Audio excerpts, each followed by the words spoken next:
Commander Sara Chen had exactly 4 minutes of oxygen left when the creature the crew called unkillable, 3 tons of armored scale they'd captured for the arena pits, wrapped its massive claw around her hand in the flooding wreckage and, instead of crushing her, simply held on. I never should have been anywhere near the containment hold that night. I'm Sara Chen, engineering officer on the mining vessel Kestrel Drift, and the thing chained in Bay 7 wasn't cargo, it was a Nythar, a species so rare that a single specimen could pay off the entire crew's contract debt 3 times over. The captain called it insurance. I called it what it was.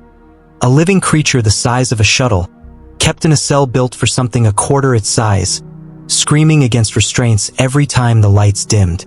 Nobody talked to it. Nobody looked at it. That was the rule. I broke the rule the night the ion storm hit.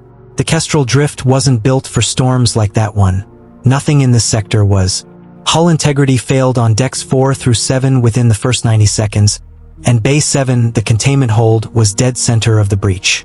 I was the only engineer close enough to reach the emergency override before the whole section flooded with coolant gas. I got the override done. I did not get out in time. The gas hit fast. Not lethal alone, but disorienting enough that I went down hard against the containment wall, vision tunneling, comm system dead. And through the haze, I watched the restraint clamps on the Nythar's cell finally give way under the storm's structural stress. 3 tons of freed, furious alien predator, and me, half-conscious, 20 feet away with nowhere to run. I didn't run. Couldn't. My legs weren't answering anymore, and the coolant gas was thickening by the second, and somewhere in that fog I remember thinking, with strange clarity, at least it'll be quick. The Nythar didn't come for me the way I expected.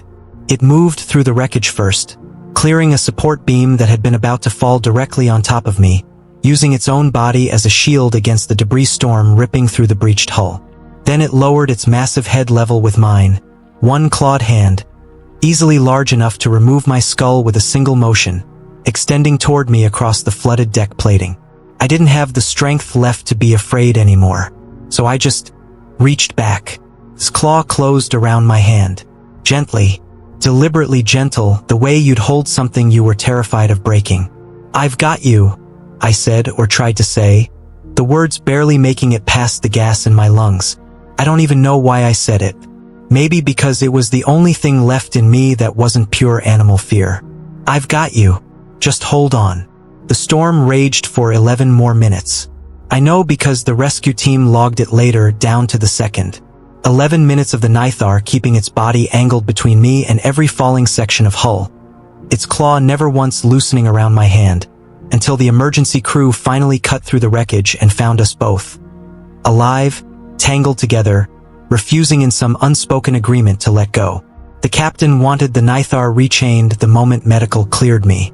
Standard protocol. Cargo doesn't get privileges because of one storm. The Nythar had other plans. It wouldn't let the restraint team within 30 feet of Bay 7. Wouldn't eat. Wouldn't rest. Ship's xenobiologist, a woman named Dr. Priya Anand who'd studied Nythar behavior for a decade without ever getting this close to one, finally pulled me aside with a look on her face I couldn't read. "You need to see this," she said, and led me back to the bay. The moment I stepped through the doorway, the creature that had spent 6 months screaming against its chains went completely, utterly still. Then, slowly, it lowered its head to the deck, a posture I'd later learn no captive Nythar had performed in recorded history. "It's not submission," Priya said quietly, watching my face for a reaction. "Sara, that's a bonding gesture. Nythar don't do this for captors. They don't do this for anyone, as far as we've ever documented. They do it exactly once, for exactly one being in an entire lifespan." "For what being?"